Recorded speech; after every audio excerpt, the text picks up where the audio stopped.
The road project, which is awarded to CCECC, was initially handled by Mrs. Nugi Limited.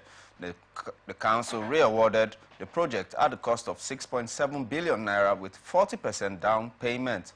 This was the outcome of the second State Executive Council meeting in 2024, held on Wednesday at the ESCO chambers of the Government House, Port Harcourt, and presided over by Governor Siminalayi Fubara. Addressing newsmen shortly after the council meeting, Commissioner for Information and Communications Joe Johnson, alongside the Permanent Secretary, Ministry of Works, Engineer Atemia Briggs, and the Acting Director of the Bureau of Public Procurement, Dr. Ine Tamnopriye Briggs, stated that the project is to ease traffic from Okania through Ogbogoro to Ozoba as a result of the ongoing work at the Port Harcourt Ring Road project. He further said the project will be funded from the state's internally generated revenue without borrowing. Rivers State Governor Sir Siminalayi Fubara said has assured members of the Actors Guild of Nigeria and Nollywood practitioners that deserving honor would be bestowed upon Precious Chimaobi Oforom, a Rivers indigene tragically involved in the recent Asaba boat mishap. During a visit to Government House, Port Harcourt on Wednesday, the governor, represented by the head of Rivers State Civil Service, Dr. George Nweke, expressed heartfelt condolences to the family of the late actor and commended the solidarity demonstrated by the Nollywood community. Governor Fubara emphasized the exemplary nature of Precious Chimaobi Oforom's character, noting his dedication to Nigeria and his determination to succeed within the country, highlighting his administration's commitment to supporting youth talent. Governor Fubara assured the bereaved family of appropriate recognition and support. He reiterated his dedication to making Rivers State proud and pledged to honor the memory of Precious Chimaobi Oforom. The governor is a very development-friendly governor. He is a youth like you. Our governor is one person that loves to make the state proud, and he's happy when people from our state achieve one particular thing or the other. He's one person that comes to identify with them. So even in death, I can assure you that the governor will also do great honor to our departed son, Precious Oforom. In his remarks, Rivers State President of Nollywood, Osunwe Kenneth, recounted the tragic incident that claimed the lives of several actors returning from a movie set in Asaba, Delta State. He expressed gratitude for the governor's response and hopes that the state government would act swiftly to provide comfort to the bereaved family. We are here because we lost one of our Nollywood practitioners, someone like an expert from Rivers State to Delta State to practice film industry, in the film industry. Today, you can see the enormous crowd that came out here today because it is our tradition to, do this procession for the burial of our own. As a result of this, we had to make a walk to Government House to let them know that Nollywood lost somebody in that road mishap in Asaba. That's why we are here today. And to God be the glory, addressed by the officials of the government. And we are also glad that our people could turn out to observe this walk today. The Rivers State High Court in Port Harcourt has issued an interim injunction maintaining the status quo amidst the Martins Amehule-led House of Assembly's move to extend the tenures of elected local government council officials. Recall that the Amehule-led Assembly amended the Local Government Law No. 5 of 2018 amidst the political crisis in the state, which allows the House of Assembly to extend the tenure of the elected chairman and councillors where elections are not held before the expiration of their 3-year tenure.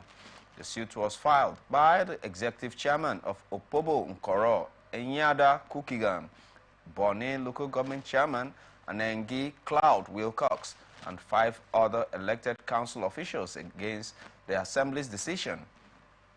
The court, presided over by Justice G.N. Okonkwo, ordered that the claimants entered into an undertaking of 5 million naira if the case is found frivolous.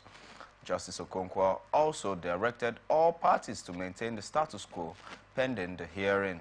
The court thereafter fixed April the 22nd, 2024 to hear the motion on notice for interlocutory injunction.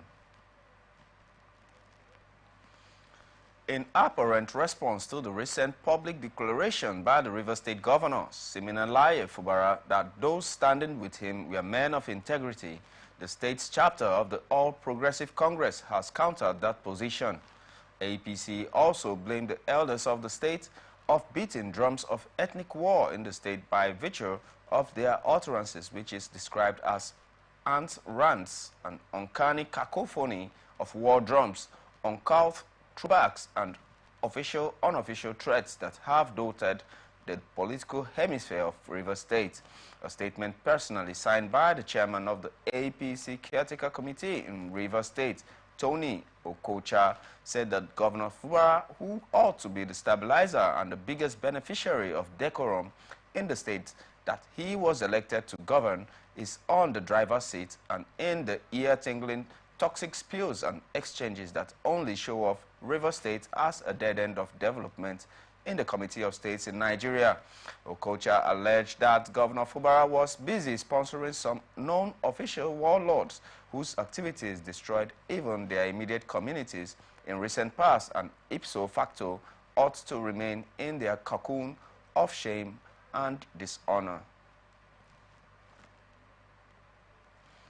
It was a moment of joy for a 94-year-old DCP retired Dame Stella Obuforibo Okuiga as the River State Commissioner of Police, CP Olatunji Disu, paid her a courtesy visit in her residence on Wednesday with some members of his management team. CP Disu Okuiga also prayed for the CP Disu and his officers to continue to succeed, while adding that none of the officers under the CP will die in the line of duty. Our correspondent reports that Mrs. Okuiga retired at the rank of Deputy Commissioner of Police, 35 years, and amongst the other pioneer female police officers enlisted in the Nigerian police force in 1955. The River State Police Command, in intensified onslaught against cultism and other violent crimes, have arrested a suspected notorious day-bomb cult hitman, Lucky Menemene Babuna, popularly called Federal Witch, aged 26 years of age. A statement by the Public Relations Officer of the River State Police Command, SP Grace Iringe Koko, on Wednesday disclosed that operatives of the command attached to the War Division, in collaboration with a local vigilante group, arrested the notorious cultist and armed robbery kingpin Federal Witch, a native of Border community in Gokana local government area of River State. SP Koko said that the suspect had made a useful statement that will lead to the arrest of all. Bayelsa Governor Doye Darius visited Obomotoru community in southern Ijaw local government area after alleged military invasion of that community in search of suspected killers of 17 military personnel in Okwama, Delta State on March the 14th. Darius' visit came 1 month after military invaded the riverine community on March the 17th.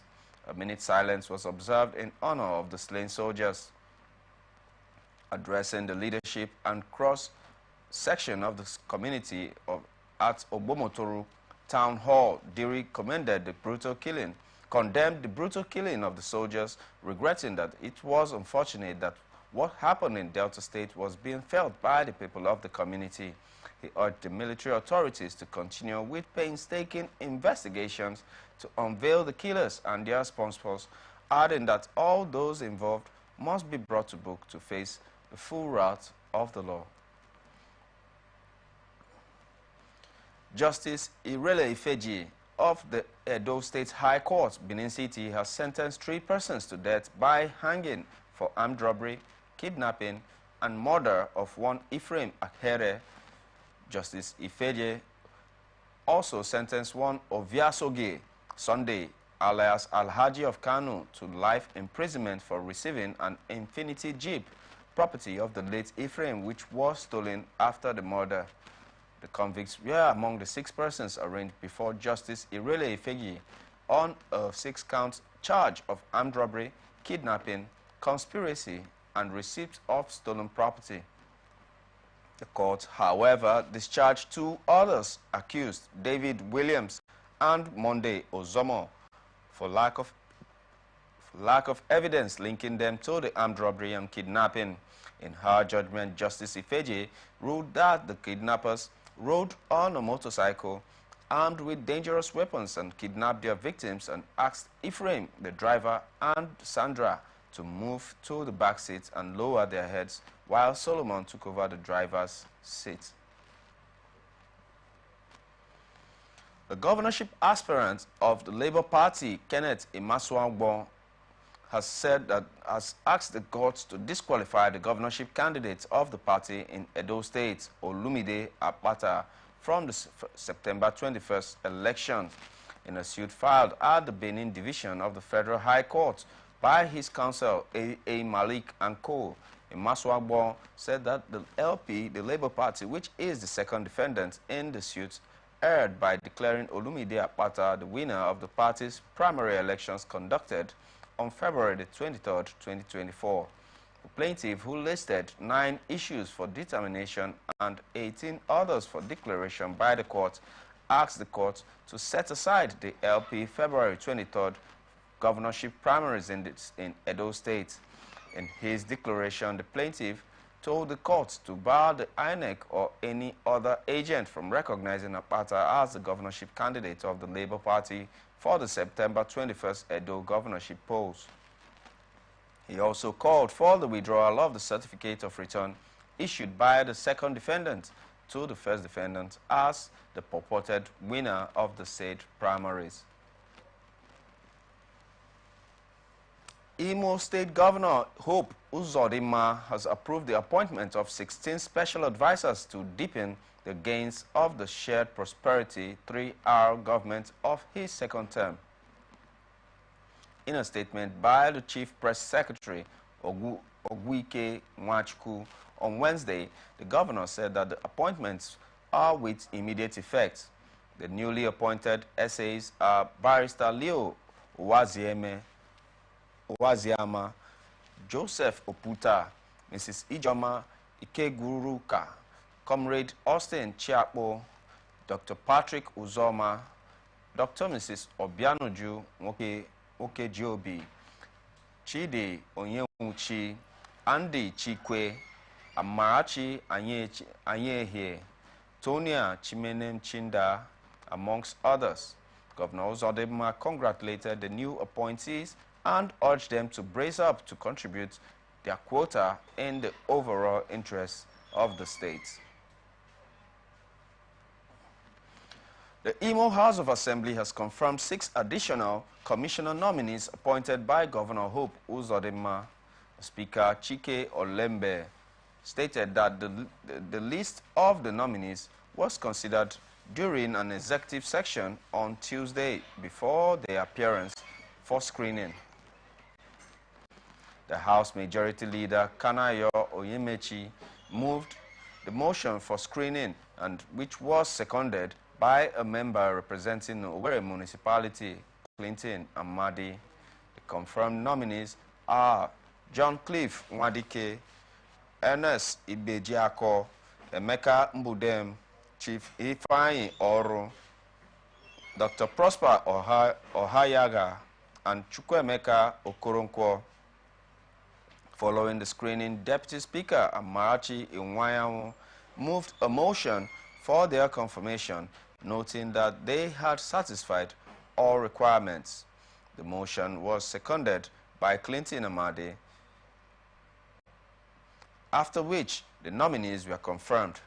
This brings the total number of confirmed nominees to 22, as 16 nominees had been previously screened and confirmed by the House.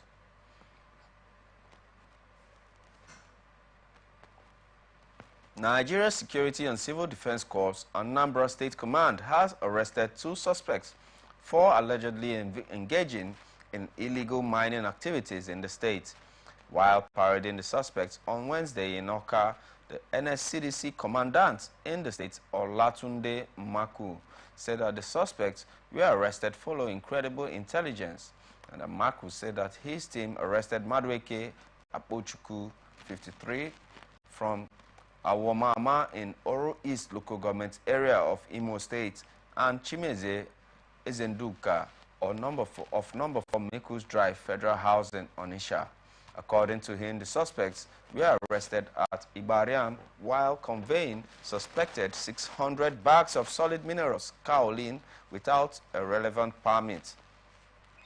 Maku said illegal mining had been prohibited in Anambra under Governor Chukwuma Soludo's administration to block revenue leakage.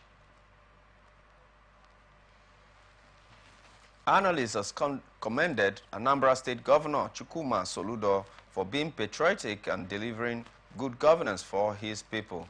Speaking on Atlantic Television's Open Conversation, the political analyst Jackson Lekon Ojo stated that it would be resulting to anti-party if Governor Soludo failed to support the party that got him to power. Is the governor today? Will Peter Obi work against his party? Is it because some people did the same somewhere and nobody talked to them? I think Soludo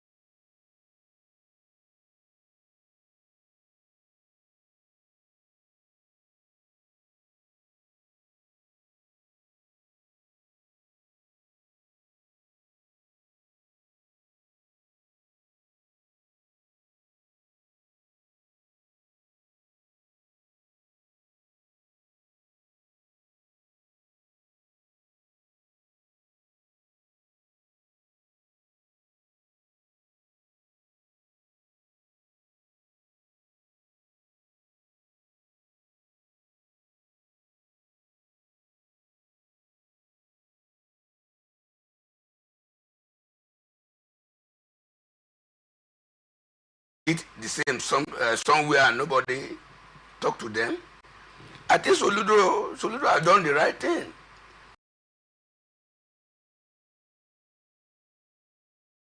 To support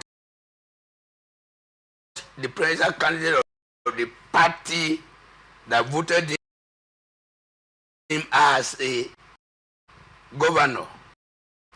I don't think he has done anything wrong in doing so. Jackson Lekon Ojo maintained that the 100 defected members have their right to political membership.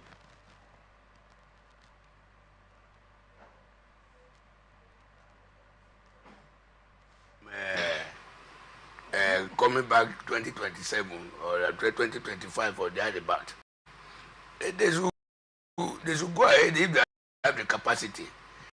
If an handful of persons, few persons, headed by somebody that could not even win us of assembly,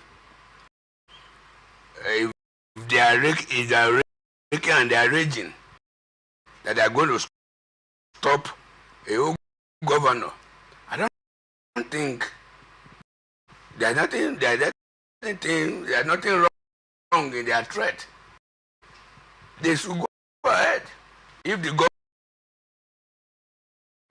Recall that over 100 members of the ruling All Progressive Grand Alliance in Anambra State recently defected the party to join the Labour Party, vowing to ensure the incumbent state governor Professor Chukwuma Soludo does not get re-elected. A mobile court sitting in Oshodi area of Lagos has sentenced 13 individuals to 19 months imprisonment for disturbing the peace and for unlawful conversion of government property. This was disclosed by the State Commissioner for Environment and Water Resources, Tokumba Wahab, in a post on his verified X handle. He had earlier written that 28 individuals were apprehended this morning at Oshodi and Ladipo for not using the pedestrian bridge. They have been charged to court for prosecution. The Chief Magistrate Court in Badagry, Lagos State, on Wednesday ordered that a 20-year-old man, Peter Ezekiel, who allegedly abducted and defiled a 14-year-old girl, be remanded in a correctional facility. The police charged Ezekiel, whose address was not provided, with 2 counts of adoption and defilement. Chief Magistrate Patrick Adekomaye, who did not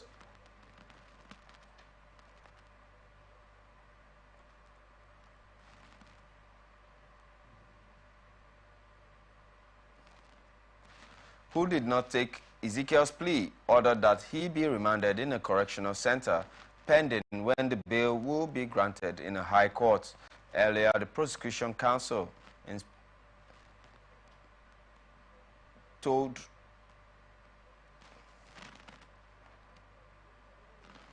the court that Ezekiel committed the offense sometime in December 2023 at Bakery area of Ashipa, Semeboda, Badagry, Lagos.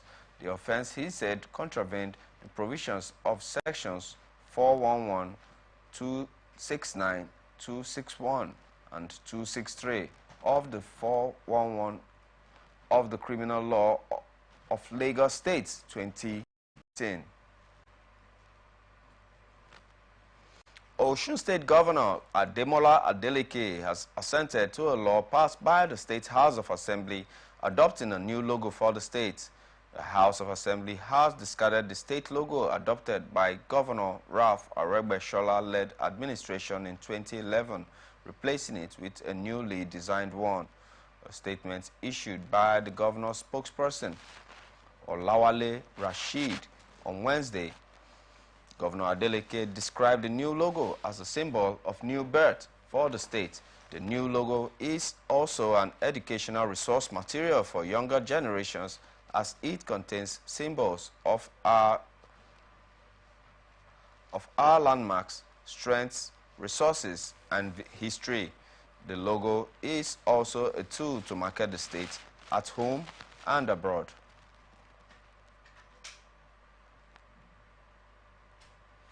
Seven governorship aspirants under the platform of All Progressive Congress in Ondo State have raised concerns over the alleged lack of transparency in the revalidation of the party's membership register ahead of the April 20th primary. The aspirants Jimo Ibrahim, Olusola Oke, Wale Akinterinwa, Diron Oyiton, Dayo Faduyile, Benga Edema, and Jimmy Odimayo expressed fear that the development would hinder smooth process of the election. In a letter addressed to the national chairman of the APC, the aspirants, who frowned at the secrecy involved in the revalidation exercise, emphasized that the development portends potential threats to the fairness and integrity of the primaries. With about 300 million naira paid as dues by some of the members of the party, the aspirants disclosed that genuine party membership were not revalidated, raising doubts about the credibility of the exercise. In the letter, the governorship hopefuls called for an urgent intervention and corrective measures to address the shortcomings in the membership revalidation.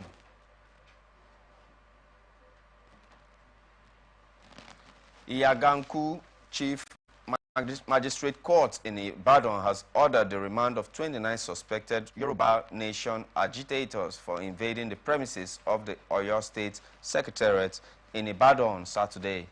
The defendants, who were arraigned on Wednesday for their various crimes in the failed invasion of the Secretariat and Governor's office, recalled that some masked persons invaded the state secretariat to hoist the Yoruba Nation flag before they were demobilized by joint security personnel. The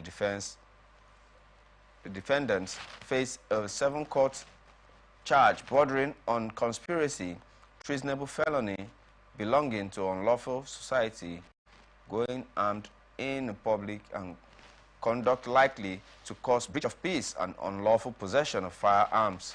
The suspects, including a young woman and 5 elderly women, were remanded by Chief Magistrate Olabisi Ogunkanmi at the Agodi Correctional Center in Ibadan. Ogunkanmi therefore adjourned the matter till August the 1st for mention.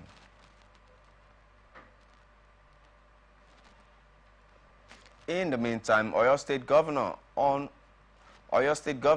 on Wednesday demolished the building where the Yoruba Nation agitators, led by Modupe Onitiri Abiola, were operating from in Ibadan, the state capital. Some masked persons who invaded the state secretariat Agodi, Ibadan on Saturday were arrested by the joint security personnel who were drafted to demobilize them. The building was said to be located on Toye Oyeshola Street, Ibadan Southwest local government area of the state. Contacted the special advisor to the governor on security matters, CP Fatai Awosheni, retired on the telephone. He continued the demolition. He confirmed the demolition but declined further comments.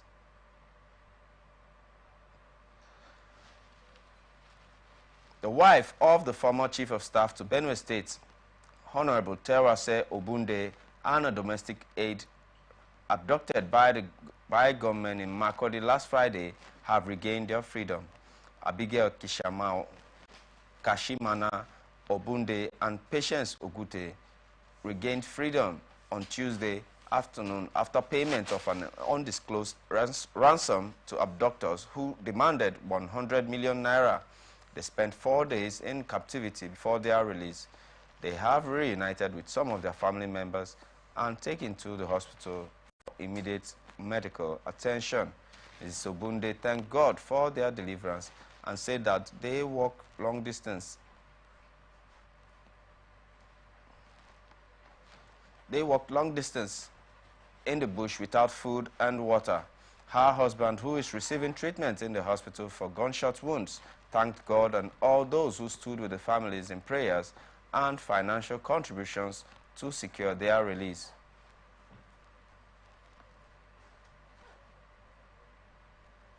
The incumbent governor of Kogi State, Usman Ododo, has visited the embattled former governor of the state, Yahaya Bello, amidst a heavy security crackdown on the latter's Abuja home. Ododo arrived at Bello's residence at about 2:30 p.m. on Wednesday, alongside several security operatives and youth supporters protesting against the siege to the former governor's home. Our correspondent who visited the residence on Wednesday afternoon observed that heavy presence of armed operatives of the Economic and Financial Crimes Commission, policemen, operatives of the Department of State Security, counter-terrorism unit, and Yahaya Bello's private security team. EFCC operatives had stormed Bello's Abuja home located in Wuse Zone 4, Federal Capital Territory. As of press time, our correspondent could not independently confirm the reason behind the siege on Bello's home, as the spokesperson for the EFCC, Dele Oyewale, did not respond to inquiries concerning the development. Former governor of Kogi State, Yahaya Bello, has asked President Bola Tinubu to call in Economic and Financial Crimes Commission to order after operatives of the agency stormed his Abuja residence on Wednesday in a bid to arrest him. Bello urged Tinubu to call from the agency to caution the agency for discharging and disobeying a subsisting court order and disgracing him at all costs. Bello made the appeal after EFCC operatives laid siege at his residence in Abuja, preventing vehicular movement in the area. Reacting to the development in a statement by his media office, the former governor said that EFCC's actions were contrary to the subsiding court's action granted on February 9, 2024 by the Kogi State High Court in suit between Alhaji Yahya Bello versus the EFCC. He noted that the courts restrained the EFCC either by itself or its agents from harassing, arresting, detaining, or prosecuting him pending the hearing and determination of the substantive fundamental rights enforcement action. A joint security team deployed to Suru by suspected bandits.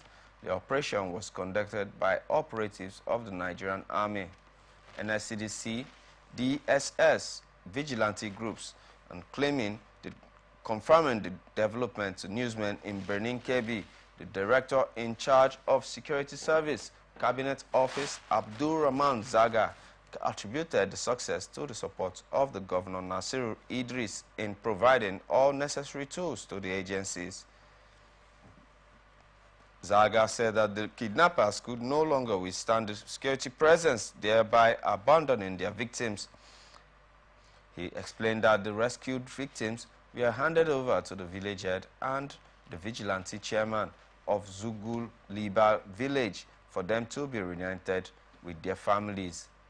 He called on the people to support the security operatives with useful information that would assist them in curtailing the challenges of security in the states.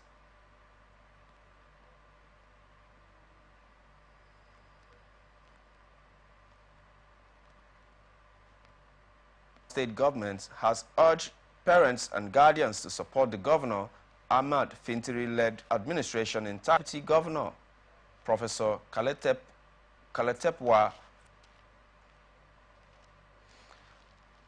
Police in Jigawa State have arrested 3 hoodlums over the alleged robbing of 3 beeping a housewife in Ringim local government area. Spokesperson of the command DSP Lawal Shisu Adam confirmed the incidents in a statement. He said the incident occurred on Sunday at about 0200 hours in Choi village in Ringim local government area when 3 unknown persons armed with cutlasses trespassed into a house, attacked and robbed the husband. Upon receipt of the report, detectives attached to the Ringim division swung into action when one Nasara, 30 years, all of Chori village, Ringim local government area, were arrested in connection with the crime. DSP Shisu stalled the arraignment of the former governor at the Kano State High Court. Ganduje, who was to be arraigned alongside his wife Hafsat Ganduje and his son Umar Abdullahi Umar and 5 others on 8-count charges bordering on bribery allegations, was conspicuously absent in the court when the matter came up before Justice Usman Malam Naba. Only the 6th respondent, through his counsel, Nuraini Jimo, was present in court, while the 1st, 2nd, 3rd, 4th, 5th, 7th, and 8th respondents were conspicuously absent. Counsel told the Kano State government, Barrister Yao Adam. Kaduna State Police Command has arrested 3 suspected street gang members believed to be terrorizing the residents of the Basawa area of Sabongeri, Zaria local government area. The command spokesperson, ASP Mansiru Hassan, confirmed the arrest in an interview with newsmen on Wednesday in Kaduna, saying that the suspects were arrested on Tuesday at about 600 hours. According to him, when a spot search was conducted on the suspects, 3 sharp stainless cutlasses and 1 fork-sharp knife concealed under the clothes were recovered from them. Hassan said upon interrogation, the suspects failed to state what they were doing with the dangerous weapons found on them. He said investigations conducted by the operatives revealed that the suspects were members of a syndicate that has been terrorizing residents of Basawa and its environs. He said following these findings, the 3 suspects were promptly charged to court for prosecution. You are watching Transition News on Atlantic Television Network. We'll return shortly after this break. Please stay tuned. From the line across the ocean to the land beyond the mountains, through the Sahara, we bring on sport news, live analysis, expert discussions on trending stories in politics, business, socio-economy, sports, and documentaries. So catch all the updates on the happenings around the globe. Stay focused on the fact today, only on ATN.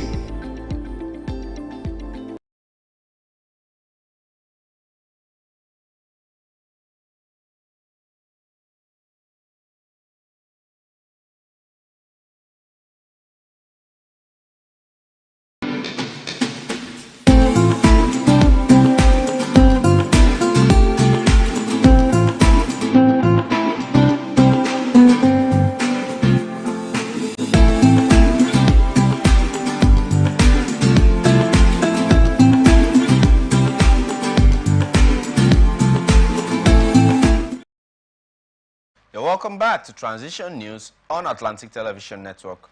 Now to the rest of our stories. President Bola Tinubu said those who think that they can threaten the sovereignty of the country will have themselves to blame. The president stated this when he met with the Pan-Yoruba socio-political group Afenifere at the presidential villa. President Tinubu said his administration is tackling the mirage to kidnappers, citing that the case of the rescue of the Kuriga students in Kaduna State as an example. President Bola Tinubu has lauded Dangote Oil and Gas Limited for slashing the wholesale cost of the automotive gas oil, also known as diesel, from its refinery. Dangote Petroleum Refinery had on Tuesday announced a reduction in the cost of the AGO pump price from 1,200 naira to 1,000 naira per litre, making it the second reduction in the 3 weeks, having dropped the initial price of 1,600 naira to 1,200 naira. However, reacting to the new development in a statement issued by his special advisor on media and publicity, Ajuri Ngelale, President Tinubu said that the price review by Dangote Petroleum Refinery, which represents a 60% drop, will impact the prices of sundry goods and services. The federal government of Nigeria, in collaboration with the Centers for Disease Control, together with Caritas Nigeria and other implementing partners, holds the 4th biannual stakeholder engagement to improve public health programs through science. The conference serves as a critical platform for reviewing and discussing the progress, challenges, and future strategies in combating HIV/AIDS within Nigeria through the key stakeholders, policymakers, health professionals, and community leaders to converge. The federal government of Nigeria, in collaboration with Center for Disease Control, together with Caritas Nigeria and other implementing partners, holds the 4th biannual stakeholder engagement to improve public health programs through science. The conference serves as a critical platform for reviewing and discussing the progress, challenges, and future strategies in combating HIV/AIDS within Nigeria. It's an opportunity to support Nigeria and other countries to really build the capacity for local production and manufacture of vaccine and other health technology. We will never have such a moment. So history will tell us. History will judge us. So I'd like to use this avenue to also call upon all of you to support effort to have the pandemic treaty adopted next month when the WHO meets eventually. But specifically for the HIV, we have been under this for the past 12 years, whereby we are able to touch lives of people, millions of persons who have been infected with HIV, and especially orphans and vulnerable adults who have left their parents, who have capacitated with skills and empowerment to be able to find their lives, because the drugs are given to live their fullness of life. The Director General, National Agency for Control of AIDS, NACA, Dr. Temitope Ilori, said Nigeria is making effort at the national and subnational level involving CSOs, NGOs, and commissioners of health in all states to make sure that HIV/AIDS is wiped out of Nigeria. Because it's good to know your status so that you can access health care. For instance, the global response says there is need to have epidemic control of HIV by the year 2030. We are very much concerned with the grassroots, and there are lots of mobilization going on. We are also involved in the community, working together and collaborating even with people living with HIV/AIDS. You know, we are using the CSO, the NGOs, and other agencies to reach out to people. Honorable Commissioners for Health of all states of the Federation are hereby represented even at this forum. Why Dr. Abu Tairu, Honorable Commissioner of Health, Gombe State, attributed that Nigeria is aware that one day U.S. Center for Disease Control will leave Nigeria, and therefore the health sector is putting measures in place to sustain programs and projects done by the United States CDC by finding solutions to funding and political wills. We do know that at the end, after some time, CDC will leave Nigeria. So if they do, what is Nigeria, or at the subnational level, what are our plans to sustain these programs and projects that CDC is doing? So with this meeting, it will give us an insight as to what we need to do, how we're doing it, and what gaps are there for us to bridge. Solutions are provided here, and the solutions, when they are provided here, we go back and we take them up. A key thing is funding, and any program that lacks funding will not be eventually this. Then the political will from your principals. I mean, the governors, you had one of the stakeholders talking about governors taking responsibility. Now, political will to take up this responsibility. Number two, attrition, human resource for health that is quite daring. Whatever you want to implement at the subnational and local governments, you need a human resource.